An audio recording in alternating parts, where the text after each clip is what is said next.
27 नवंबर यानी कि 3 दिन पहले वो दिन आया जिसका जो है सभी इन्वेस्टर ट्रेडर्स इंतजार कर रहे थे पिछले 14 महीनों से। जी हां, निफ्टी 50 ने अपने ऑल टाइम हाई पर ट्रेड किया, जो हाई सितंबर 2024 के बाद कभी देखा नहीं गया था। प्राइस ने फाइनली उस दिन को ट्रेड किया। सबके अंदर खुशी आ गई कि मार्केट ने 26,300 का लेवल जो है ब्रेक कर दिया और कहीं ना कहीं ऐसा लग रहा था कि अब तो सबके इन्वेस्टमेंट्स ऊपर जाने वाले हैं और मार्केट भी ऊपर जाने वाली है। लेकिन उसके बाद उस दिन की क्लोजिंग और इस फ्राइडे की क्लोजिंग अचानक से बेरिश हो गई। जिस मोमेंटम की एक्सपेक्टेशन बहुत सारे लोगों को थी कि market all time high trade करते ही बहुत तेजी से ब्रेकआउट करके ऊपर 27,000 28,000 तक जा सकती है, वो अचानक से धूमिल सी हो गई पिछले 2 दिनों में। ऐसा क्या हुआ कि मार्केट 2 दिन से नीचे क्लोज हो गई और उसके इंपैक्ट्स क्या हो सकते हैं? क्या ऑल टाइम हाई निफ्टी के ट्रेड करने के बाद भी बेयर्स का कंट्रोल अभी भी जारी है? क्योंकि पोर्टफोलियो के अंदर तो वैसे भी हमारा जो इंक्रीमेंट था वो उस लेवल का नहीं था जिस तरह का इंडेक्स में देखा गया। हालांकि इसके ऊपर मैंने आपको वीडियो बना के समझाया था कि उसके क्या कारण है, आई होप आप लोगों ने वो वीडियो देखी भी होगी। तो टेंशन मत लो, आज मैं आपको समझाऊंगा कि निफ्टी 50 ऑल टाइम हाई पर भले ही है, क्या बेयर्स का कंट्रोल अभी भी पॉसिबल है? क्या मार्केट अभी भी एक नए हाई की तरफ ट्रेड करने जा रही है या नहीं? और इस महीने यानी कि अब दिसंबर शुरू हो रहा है, कैसे जो है पहले हफ्ते की शुरुआत हमें करनी चाहिए मार्केट के अंदर, इन सारी बातों पे चर्चा करेंगे। आप लोग जल्दी से डिस्क्लेमर पढ़िए और मैं मिलता हूं चार्ट्स के साथ। सबसे पहले डिस्कस करेंगे निफ्टी 50 की मंथली क्लोजिंग की, क्योंकि इस वीकेंड पर वीक क्लोजिंग के साथ साथ मंथली क्लोजिंग भी हो गई है। आज जब मैं ये वीडियो रिकॉर्ड कर रहा हूं तो तारीख है 30 नवंबर 2025, यानी कि कल जब मार्केट ओपन होगी तो 1 दिसंबर आ चुका होगा। ठीक है, अब बात करें तो मार्केट ने क्योंकि नया हाई लगा दिया है तो आप लोग ये समझ ही सकते हैं कि मार्केट ने इस हाई को टेस्ट तो कर दिया है। टेस्ट करने के बाद लेकिन जो क्लोजिंग है वो इस हाई के नीचे कर दी है। इसका मतलब हमें पता है कि जब भी किसी भी लेवल पर, मान लीजिए कोई लेवल होता है और प्राइस अचानक से इस तरह की कैंडलस्टिक बना देता है, तो फिलहाल के लिए हम लोग इसको फेक ब्रेकआउट कंसीडर करते हुए चलते हैं, या फिर मैं इसको फेक आउट बोलता हूं कि मार्केट ने फिलहाल फेक आउट किया है। और फेक आउट के बाद कई बार हम लोगों ने देखा है कि मार्केट पलट जाती है, लेकिन ऐसा जरूरी नहीं होता कि फेक आउट करने के बाद मार्केट पलटती ही है। बहुत सारे ऐसे केसेस भी होते हैं, जैसे आप यहां देख सकते हैं, एग्जाम्पल के लिए दिखा रहा हूं, ये एक स्विंग हाई था, मार्केट ने इसके साथ भी बिल्कुल ऐसा ही किया था। आप देखेंगे यहां पर मार्केट ने एक हाई ऊपर बनाया, क्लोजिंग नीचे ही करी थी, देख रहे हो आप। इसी तरह से मार्केट ने यहां पर भी ये जो ब्रेकआउट, ये जो हाई स्वीप करने के बाद क्लोजिंग करी है। तो ऐसा नहीं होता हर बार कि फेक आउट के बाद मार्केट पलट ही जाती है, क्योंकि कई बार मैं कमेंट्स में पढ़ता हूं कि प्रियांक भाई अगर फेक आउट हो गया तो डायरेक्टली शॉर्ट कर दें क्या, अगर सपोर्ट पर यहां पर फेक आउट हो गया तो डायरेक्टली लॉन्ग कर दें क्या? क्योंकि फेक आउट के बाद हमने मार्केट को ऊपर जाते हुए देखा है, लेकिन फेक आउट के बाद मार्केट उसी डायरेक्शन में कंटिन्यू भी करती है।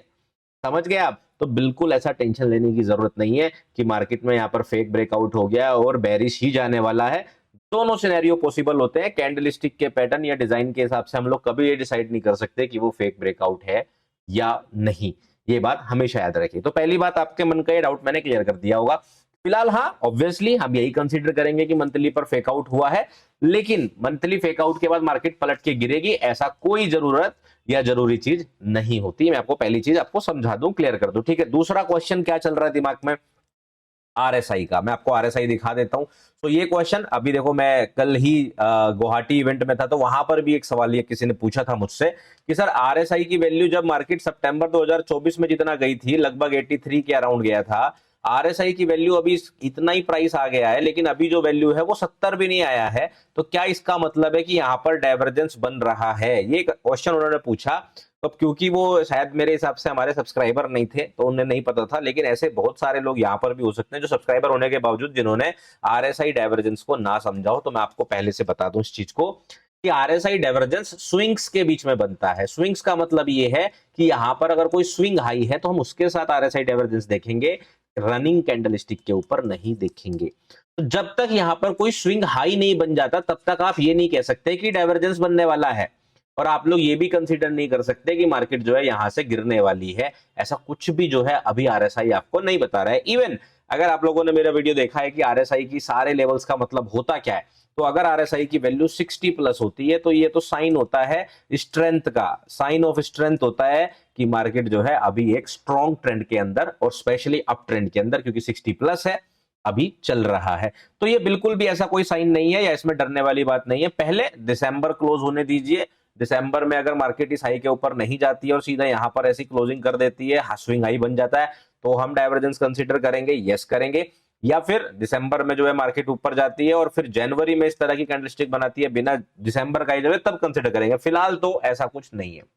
तो दोनों ही चीजें पहले मैं आप लोगों के सामने क्लैरिटी से समझा दूं कि मार्केट में क्या चल रहा है, ठीक है। चलिए, अब ये सिनेरियो आ गया समझ में। अब सिंपल सा लॉजिक है हमारा, हमें देखना होगा मंथ जो है वो इस तरह का बनता है, जैसा हम लोगों ने जो है पहले भी देखा था। यहां पर आप याद करेंगे जून की तरह, या फिर मार्केट जो है यहां पर फेक आउट करके नीचे की तरफ आती है। दोनों ही सिनेरियोस को हम लोग समझते हुए चलेंगे और वक्त वक्त पर मैं आपको लेवल वाइज समझाता रहूंगा क्या सिनेरियो चल रहा है। पहले से प्रिडिक्शन नहीं करनी, ज्योतिषी नहीं बनना है कि ऐसी कैंडलस्टिक बनने वाली है, जो चार्ट बोलेगा हम वही करेंगे। ध्यान ये रखना है कि फिलहाल मंथली कैंडलस्टिक क्लोज हुई है, देखते हैं अगली मंडे की जो कैंडलस्टिक है कहां ओपन होगी और उसके हिसाब से हम लोग अपनी प्लानिंग आगे बढ़ाएंगे, ठीक है। वीकली चार्ट को अगर मैं आपको थोड़ा समझाने की कोशिश करूं, क्योंकि अब हम प्लान करेंगे पहले हफ्ते की दिसंबर की, तो वहां क्या हो सकता है ये समझना जरूरी है और आपको ये मैं समझाने की कोशिश करूंगा भी। तो अगेन मार्केट ने प्रीवियस वीक हाई के ऊपर गया लेकिन क्लोजिंग नीचे करी, एंड सिमिलरली मार्केट ने इस हाई के भी नीचे क्लोजिंग कर दी है। अगर आप देखेंगे यहाँ पर एक फेयर वैल्यू गैप था जो कि ऑलरेडी यूटिलाइज हो चुका है, यहाँ पर मार्केट टेस्ट करके ऊपर की तरफ बढ़ चुकी है और इस फेयर वैल्यू गैप का टारगेट भी कंप्लीट हो चुका है। तो अब जो दो सिनेरियो है, अगर मार्केट कंटिन्यू करती है आगे की तरफ, तो सिंपल सा है कि मार्केट जब इस हाई के ऊपर ब्रेक करेगी तभी हम लोग बुलिश होने वाले हैं, या ये एक्सपेक्ट करने वाले हैं मार्केट इसके ऊपर जाएगी। क्यों? क्योंकि यहां पर बन गई है विप्सो कैंडलस्टिक। विप्सो कैंडलस्टिक कैसी होती है? जिसने अपने पिछले कैंडलस्टिक का हाई और लो दोनों ही टेस्ट कर दिए हो, उसे हम बोलते हैं विप्सो कैंडलस्टिक। और विप्सो कैंडलस्टिक बताती है इनडिसीजन। तो वीकली चार्ट आपको क्या कह रहा है कि अभी मार्केट के अंदर आपके सामने मंडे ट्यूसडे को इनडिसीजन रहेगा कि जो कैंडल स्टिक है वो इस हाई के ऊपर जाएगी कि लो के नीचे जाएगी। तो जब ये इनडिसीजन है तो हम भी चार्ट को इनडिसीजन के हिसाब से समझेंगे। अगर मार्केट यहां से इसके ऊपर जाती है, ब्रेकआउट करती है, तो हम बुलिश हो जाएंगे। यहां पर फेक आउट करती है तो हम लोग लो तक बेरिश हो जाएंगे। अगर मार्केट पहले लो तक आती है, फेक आउट करती है तो बुलिश हो जाएंगे, ब्रेकआउट करती है तो बेरिश ही रहेंगे। सिंपल सी बात है। तो इसलिए हम भी इस इनडिसीजन का रेस्पेक्ट करेंगे, जैसा प्राइस बोलता है वैसा ही हम लोग देखते और करते हैं। अब ध्यान ये रखिएगा कि अगर मार्केट इसके नीचे गिरती है, ब्रेकआउट करती है, तो नीचे जो है ज्यादा कुछ संभालने के लिए है नहीं। अगर आप देखेंगे यहां पर आपके पास सिर्फ और सिर्फ एक फेयर वैल्यू गैप है, ठीक है। ये ऑर्डर ब्लॉक ऑलरेडी टेस्टेड है, तो ये एक फेयर वैल्यू गैप बनता है जो कि इस ऑर्डर ब्लॉक के अंदर आ जाता है, इसलिए लो प्रोबेबिलिटी ही रहेगा, ठीक है। क्यों रहेगा लो प्रोबेबिलिटी? क्योंकि ऑलरेडी ऑर्डर ब्लॉक टेस्टेड है, तो प्राइस एक्शन जो है यहाँ पर अपना बैलेंसिंग कंप्लीट कर चुका है। तो ये फेयर वैल्यू गैप को उतना ज्यादा वैल्यू में दूं अभी तो नहीं दे रहा हूं, वक्त आएगा तो देखेंगे। इसका मतलब नीचे की तरफ ये जो आपके रिलेटिव इक्वल ट्रिपल लोज है, ये लो ट्रिपल लोज है। फिर अगर मार्केट नीचे गिरती है तो फिर यहां तक भी मार्केट नीचे आ सकती है और वो हमें समझ के चलना पड़ेगा। क्लियर? वीकली चार्ट ये कहता है। इस वीक के लिए क्या कहता है? इस वीक के लिए कहता है कि पहले से हीरो मत बनो, इनडिसीजन में रहो और ये हाई और लो मार्क करके रखो। तो वीकली चार्ट ने आपको ये बता दिया। अब बात करेंगे डेली चार्ट हमें अब क्या समझा रहा है। तो डेली चार्ट ने सिंपली क्या बताया है कि हाई जो है स्वीप कर लिया। आप देख सकते हैं अगर मैं इस हाई पर ये कैंडलस्टिक मार्क करूं तो आप देखेंगे यहां पर मार्केट जो है इस जगह पर अगर आप फोकस करेंगे, जब मैं लाइन ड्रॉ कर रहा हूं तो आप देखेंगे कि मार्केट जो है उसके ऊपर विक करके आई हुई है। डेली चार्ट पर अगर अब हम देखें 2 दिन से जो बेरिश कैंडलस्टिक बन रही है और जहां से सबको कंफ्यूजन हो रहा है, फिलहाल के लिए अगर आप देखेंगे यहां पर मार्केट ने बनाया है फ्राइडे को इनडिसीजन बार, क्योंकि मार्केट ने बनाया है इनसाइड बार। तो इनडिसीजन या इनसाइड बार मतलब मार्केट अभी भी ये भी कह रहा है कि मुझे भी क्लैरिटी नहीं है। और ये लोग हम लोग लाइव में बात भी कर रहे थे कि मार्केट अगर इनसाइड बार बनाती है, साइडवेज रहना चाहती है, तो आप कुछ भी नहीं कर सकते। बट फिलहाल जो है यहाँ पर आपके पास एक फेयर वैल्यू गैप है। तो अब जो हमने वीकली और मंथली पर देखा इस इनडिसीजन से संभालने का या प्लान बनाने का जो हमारा टाइम फ्रेम है वो डेली टाइम फ्रेम है। हम लोग कैसे प्लान करेंगे उस पर बात करते हैं मंडे और ट्यूसडे को। तो सिंपल सा प्लान रहेगा। ऊपर जाने के लिए मार्केट क्या कर सकती है? सीधा गैप अप ओपन करे, फ्लैट ओपनिंग करे, सीधा ऊपर जाना शुरू करे, इस हाई के ऊपर ब्रेकआउट करे, हम बुलिश हो जाएंगे। बिल्कुल बेसिक तरीका। दूसरा तरीका क्या है? मार्केट जो है इस फेयर वैल्यू गैप के अंदर सपोर्ट ले, ये फेयर वैल्यू गैप है, इसके अंदर आए, सपोर्ट ले और ऊपर चली जाए। बुलिश होने के तो यही 2 तरीके हैं। अगर मार्केट इस फेयर वैल्यू गैप को रिस्पेक्ट नहीं करता, नीचे जाता है, तो ध्यान रखिएगा ये वाला लो तो बहुत ही प्यार से जो है उड़ ही जाएगा। मोर लाइकली मार्केट जो यहाँ पर गैप फिल है यहां तक भी आ सकती है या फिर इस ऑर्डर ब्लॉक तक आ सकती है। इसलिए हम यही एक्सपेक्ट करेंगे कि मार्केट जो है इस फेयर वैल्यू गैप को रेस्पेक्ट करके ऊपर चला जाए या सीधा ही ऊपर चला जाए। ये हमारे मेजर प्लान रहने वाले हैं। अब इसको लेवल्स ड्रॉ करके मैं आपके सामने समझा देता हूं। अभी तक तो मैं आपको सिखा रहा था बेसिकली कि कैसे एनालिसिस करते हैं। तो आप ये देखेंगे मैंने प्रीवियस वीक लो यहाँ पर मार्क कर लिया है सिंपल जो 26,104 जून ये अक्टूबर का हाई है, ये भी हमने मार्क करके रखा हुआ है। ये डेली एफवीजी आप देख सकते हैं यहाँ पर, डेली एफवीजी 26,141 पर मैंने मार्क किया है। और ये प्रीवियस डे क्लोजिंग है। प्रीवियस डे क्लोजिंग आपको हमेशा ही हेल्प करती है, ये बात आप लोगों को पता है। अभी मैंने ओपनिंग गैप और एसएमसी एक साथ ट्रेड कैसे करते हैं इसका वीडियो भी आप लोगों के लिए बनाया था पिछले हफ्ते में। क्लियर? तो ये लेवल्स हमारे चार्ट पर रहने वाले हैं, जिसके अंदर आप प्रीवियस ऑल टाइम हाई को मार्क करके रखिए, क्योंकि आपको वैल्यू देगा प्राइस के अंदर, समझाएगा कि प्राइस कब प्रीवियस हाई से ऊपर चल रहा है, कब नीचे चल रहा है। 26,310 को मार्क करके रखना जरूरी है, जो पिछले वीक का हाई है, क्योंकि इसके ऊपर ही हम लोग बुलिश होने वाले हैं। और इसके ऊपर जो है नीचे जो है हम लोग बुलिश होने में डाउट करेंगे। बुलिश और कहां हो सकते हैं? अगर मार्केट इस डेली एफवीजी के नीचे 26,104 यानी कि इस जोन में आता है, तो मार्केट अगर ऐसे आके जाता है तो हम बुलिश हैं। मार्केट सीधा ऊपर जाता है तो हम बुलिश हैं। अगर मार्केट इसके नीचे जाता है 26,104 के, या फिर आप सिंपल सा मान लीजिए 26,100 के नीचे जाता है, तो हम डाउट में आ जाएंगे और इसके नीचे मार्केट जो है 25,842 तक आ सकता है। तो बिल्कुल मार्केट ऑल टाइम हाई पर है, लेकिन बेयर्स अभी भी खेल कर सकते हैं। हालांकि हमें अभी फिलहाल पॉजिटिव रहने की नीड है, क्योंकि जब तक चार्ट खुद नहीं कहता कि मैं गिरना चाहता हूं, खुद से एक्सपेक्टेशन मत कीजिए कि मार्केट गिरना चाहता है। समझ गए? ये निफ्टी 50 का प्लानिंग। बात करेंगे बैंक निफ्टी का, तो बैंक निफ्टी तो बिल्कुल खुलेआम कह रहा है चौड़ में कि भाई मेरे को तो ऊपर जाना है, मैं तो जा ही रहा हूं। आप देख सकते हैं मार्केट सीधा ऊपर गया। ये तो हमारा लाइव वाला चार्ट है, तो इसे हटा देते हैं। ठीक है, डेली चार्ट पर वापस आते हैं। डेली चार्ट पर आप देखेंगे मार्केट अपने ऑल टाइम हाई चल रहा है, 59,450 का लेवल भी ब्रेक कर दिया है। हमने बुलिश टारगेट 60,100 तक का रखा हुआ था, उसी की तरफ मार्केट जो है आगे की तरफ बढ़ रहा है। फिलहाल के लिए अगर आप देखें तो यहाँ पर आपके पास जो इंपॉर्टेंट लेवल है नीचे की तरफ, ऑब्वियसली ये गैप क्लोजिंग और जो 58,650, ये दोनों ही लेवल आपके लिए इंपॉर्टेंट है, तो नीचे की तरफ आप मार्क करके रखेंगे। ऊपर की तरफ आप इस लेवल को अब हटा सकते हैं 59,850 को, और ध्यान क्या कर सकते हैं उसकी जगह पर आप ये एफवीजी या फेयर वैल्यू गैप यहां पर मार्क कर लेंगे। तो आपको पता है कि जो फेयर वैल्यू गैप है, मार्केट इसको टेस्ट करके कंटिन्यूएशन में जा सकती है। तो बैंक निफ्टी के अंदर या तो मंडे के दिन ऐसे करेक्शन आ जाए, ट्यूसडे वेंसडे ऊपर आ जाए मार्केट, ये प्लानिंग हो सकती है। मार्केट सीधा ही जाना चाहता है इसे छोड़कर, तो वो भी कर सकता है। अगर सीधे जाता है तो हम लोग इस हाई के ऊपर टारगेट ट्रेड करेंगे, और अगर वो नीचे आके फेयर वैल्यू गैप में जाता है तो फेयर वैल्यू गैप में अपनी एंट्री बनाने की कोशिश करेंगे। It's simple as that. हम लोगों का प्लान फिलहाल के लिए बैंक निफ्टी में यही रहने वाला है। तो छोटे टाइम फ्रेम पर अगर हम देखें तो हमारे पास क्या क्या लेवल आ सकते हैं। अगर मार्केट गैप अप या गैप डाउन होती है तो आप प्रीवियस डे क्लोजिंग जरूर मार्क कीजिएगा। उसके अलावा सिंपली आप जो है ये थर्सडे का लो है, आप इसको मार्क करके रख सकते हैं, या तो ऐसे फेयर वैल्यू गैप पूरा मार्क कर लीजिए। अगर आप इंडिविजुअली लेवल मार्क करना चाहते हैं तो आप वो भी मार्क कर सकते हैं, जैसे कि यहाँ पर आपके पास लेवल है 59,524 का, तो आप ये लेवल चाहे इस तरह से मार्क करके रख सकते हैं। अदरवाइज आप पूरा फेयर वैल्यू गैप मार्क के रखें, ज्यादा बढ़िया है। तो अगर आपको इसके बीच में 59,300 तक इस तरह का प्राइस एक्शन देखने को मिले तो टोटली बुलिश। मार्केट इस फेयर वैल्यू गैप से नीचे जाता है, यानी कि इसको भी मैं आपके सामने मार्क कर देता हूं कि किस लेवल के नीचे जाने पर आप बेरिश होने वाले हो। तो ये हमारे पास प्राइस एक्शन है 59,166.15 का। अगर मार्केट इसके नीचे आपको जाता हुआ देखिए, फिर आप सिंपली 58,650 तक शॉर्ट या बेरिश रह सकते हैं। ये प्लानिंग हमारी मंडे की रहने वाली है, और ट्यूसडे की, अगले 2 दिन के लिए मेरे हिसाब से आपको ये दिमाग में बायस रखने पड़ेंगे। बात करेंगे सेंसेक्स की, तो सेंसेक्स जो है वो तो आप देखिए अपना previous all time high Nifty 50 के साथ ही जो है कंप्लीट कर चुका है, इसलिए मैं बाकी लेवल्स यहाँ पर हटा दे रहा हूँ।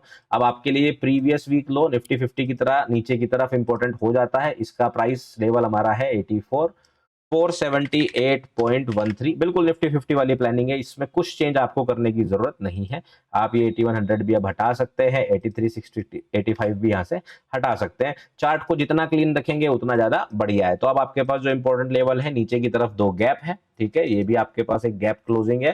तो नीचे की तरफ जो जो एरिया हमारे लिए वापस से बुलिश सपोर्ट का काम कर सकता है वो लेवल हमने मार्क कर लिए हैं। ऊपर की तरफ सिंपल सी प्लानिंग है, मार्केट अगर वापस से 8655 के ऊपर जाएगा तो हम बुलिश हो जाएंगे। ऊपर की तरफ हमारा की टारगेट जो है वो मैंने आपको लास्ट वीडियो में बताया था 95,000 का था। उसके अलावा आप सिंपली फिबोनाची की हेल्प से भी कंसीडर कर सकते हैं, यहाँ पे अपना टारगेट निकाल सकते हैं। सेम निफ्टी 50 में भी आप निकाल सकते हैं, क्योंकि क्वेश्चन पूछा जाता है कि आप ऑल टाइम हाई पर कैसे टारगेट निकालते हैं। सिंपल आप फिबोनाची लगाइए और निकाल लीजिए। अब इसमें जो है यहाँ पे आपके पास ये फेयर वैल्यू गैप है, तो आप इसको जरूर मार्क करके रखिए। ये आपका थर्सडे का लो है, या फिर ये आपका बुलिश एफवीजी है, जिसको आप मार्क कर लें 85,473.85। तो इसको आपको मार्क करके जरूर रखना है। इसके अलावा आप गैप अप या गैप डाउन के हिसाब से प्रीवियस डे क्लोजिंग भी मार्क करके रख सकते हैं। 15 मिनट या 30 मिनट के चार्ट पर आपको आपका चार्ट इस तरह का दिखाई देगा सेंसेक्स का। ये सर्कल हटाते हैं, यस, आपको इस तरह का चार्ट दिखाई देगा। तो मार्केट अगर इसके नीचे आता है तो आपको जो है तब सोचना है, अदरवाइज आप नीचे वाला एफवीजी लेवल भी मार्क करके यहाँ पर रख लीजिए, जिससे आपको पता रहे कि बुलिश कहां तक रहना है। ये आपका प्राइस एक्शन है 85,110.25। तो यहां तक आप एक्सपेक्ट कर सकते हैं कि मार्केट जो है आपके लिए कोई बुलिश सेटअप बनाकर ऊपर की तरफ जा सकती है। तो मंडे ट्यूसडे के दिन मार्केट इस तरह का कुछ प्राइस एक्शन बनाए तो ज्यादा बढ़िया है, और इस तरह का प्लानिंग से जाए। अगर सीधा जाती है 85-55 के ऊपर जाती है तो ऑटोमेटिकली बुलिश हो सकते हैं, और यहाँ से आप सिंपली बुलिश सेटअप बना के इंट्राडे में फिबोनाची लगा के अपनी रेंज की टारगेट्स निकाल के उसको टारगेट कर सकते हैं। बाकी इस बीच में मैं आप लोगों को लाइव टेलीग्राम में भी आपको लेवल्स मिलते ही रहेंगे। इन सारी बातों के साथ आपको डिस्क्लेमर डिस्क्लोजर सब आपको डिस्क्रिप्शन में मिल जाएगा, उसको जरूर पढ़ना है। ध्यान रखिए मार्केट्स के अंदर इन्वेस्टमेंट्स हमेशा रिस्की होते हैं, और सेबी आ रहे होने का मतलब कोई शॉर्ट रिटर्न या गारंटी बिल्कुल भी नहीं होता। साथ में ध्यान रखिए कि मेरे प्रोफाइल्स बहुत सारे फेक अकाउंट्स फेसबुक इंस्टाग्राम पर टेलीग्राम पर बने हुए हैं, उनसे बचिए। अगर आप मुझे किसी भी सोशल मीडिया चैनल पर फॉलो करना चाहते हैं तो लिंक केवल और केवल डिस्क्रिप्शन से ही दीजिए। बाकी गुवाहाटी के लोगों का शुक्रिया अदा करना चाहूंगा, आप लोगों ने बहुत सारा प्यार दिया। तो पिछले 1 महीने के अंदर मैं 3 जगह पर जा चुका हूँ। आप लोगों को पता होगा दिल्ली में हमारी इवेंट थी 8 नवंबर को, फिर 15 नवंबर को हम लोग मुंबई मिले, और गुवाहाटी भी हम लोग आए 29 नवंबर को, और सारे जगह पर इतना ज्यादा प्यार भी मिला लोगों का। लेकिन एक चीज आप लोगों ने पूछ पूछ कर मेंटोरशिप मेंटोरशिप मेंटोरशिप मेंटोरशिप जो है बोल बोल के गुवाहाटी में भी इतना ज्यादा, मतलब कि सर मेंटोरशिप कर दीजिए मेंटोरशिप कर दीजिए। मैं बार बार अवॉइड कर रहा हूँ। मैंने आप लोगों को अक्टूबर में बोला था, फिर मैंने नवंबर बोला, नवंबर भी चला गया। यही होता है कि सर आप बोलते हो करोगे लेकिन आप कर नहीं रहे हो। समस्या वही टाइम का होता है।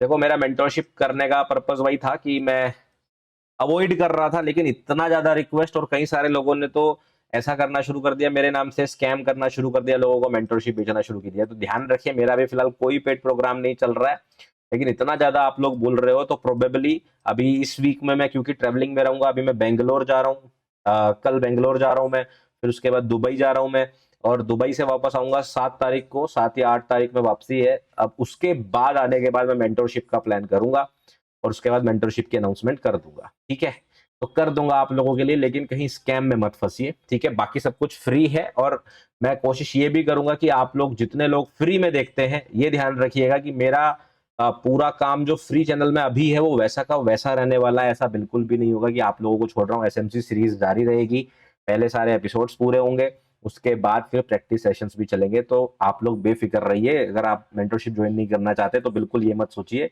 कि जो है यहाँ पर कुछ भी कोताही बरतने वाला हूँ, बिल्कुल नहीं। ये चैनल पर कंटेंट बिल्कुल ऐसा का ऐसा ही आएगा, तो वो भी आप बेफिक्र रहिए। ठीक है, बात चलिए बिटकॉइन की भी कर लेते हैं। बिटकॉइन के अंदर लगातार लाइव के अंदर भी मैं आप लोगों को बोल रहा हूँ 93,000, मेरे इंस्टिंक्ट बोल रहे थे कि 93,000 96,000 तक के टारगेट्स हमें देखने को मिल सकते हैं। यहाँ से हम बोल रहे थे बार बार, और आप देखेंगे 93,000 लगभग प्राइस पहुंच गया, 93,092, 160 नहीं पहुंचा है। हालांकि इसमें मैंने आपको लास्ट वीडियो में बताया था कि सैटरडे के दिन लाइव में बताया था, इस एफवीजी का ध्यान रखिएगा, मार्केट आके जा सकता है। फिलहाल के लिए भी मैं आपको यही सजेस्ट करूंगा कि आप इस एफवीजी को मार्क करके रखिए। आज संडे ही है, हो सकता है मंडे में मार्केट इस एफवीजी को टेस्ट करना है और उसके बाद ऊपर की तरफ जाए। 93 160 तो मिनिमम अभी भी टारगेट अवेलेबल मेरा है बुलिश के साइड में। हो सकता है 96 भी आपको देखने को मिल जाए। तो बिटकॉइन के अंदर कोई चेंज नहीं है, बट क्रिप्टो और एनएफटी ट्रेड करते वक्त ध्यान ये रखिए कि ये इंडिया के अंदर लीगल है, रेगुलेटेड नहीं है फिलहाल। तो उसी नजरिए से आप किसी FIU सर्टिफाइड एक्सचेंज पर ट्रेड करना प्रीफर कीजिए। इन सारी बातों के साथ आज की वीडियो को करते हैं समाप्त। मैं आप लोगों को मिलूंगा नेक्स्ट वीडियो में, तब तक रखिए अपना ध्यान, अपने परिवार का ध्यान। और हाँ, एक खुशखबरी ये है कि हम लोग अभी जब मैं ये वीडियो रिकॉर्ड कर रहा हूँ 199,750 सब्सक्राइबर्स पहुंच गए हैं। तो सिर्फ 250 लोग बचे हैं। जैसे ही 250 लोग और सब्सक्राइब कर लेंगे, hold with Priyank community YouTube channel पर 2 लाख सब्सक्राइबर्स को टच कर देगी। आई होप ये चीज आज नवंबर एंड होते होते हो जाए, और नहीं होगी तो कल तो हो ही जाएगी। तो बेफिक्र रहिए, और इतना सपोर्ट देने के लिए बहुत बहुत धन्यवाद। Thank you so much. मैं आपको मिलूंगा नेक्स्ट वीडियो में। अपना ध्यान रखिए, अपने परिवार का ध्यान रखिए। Take care, bye bye.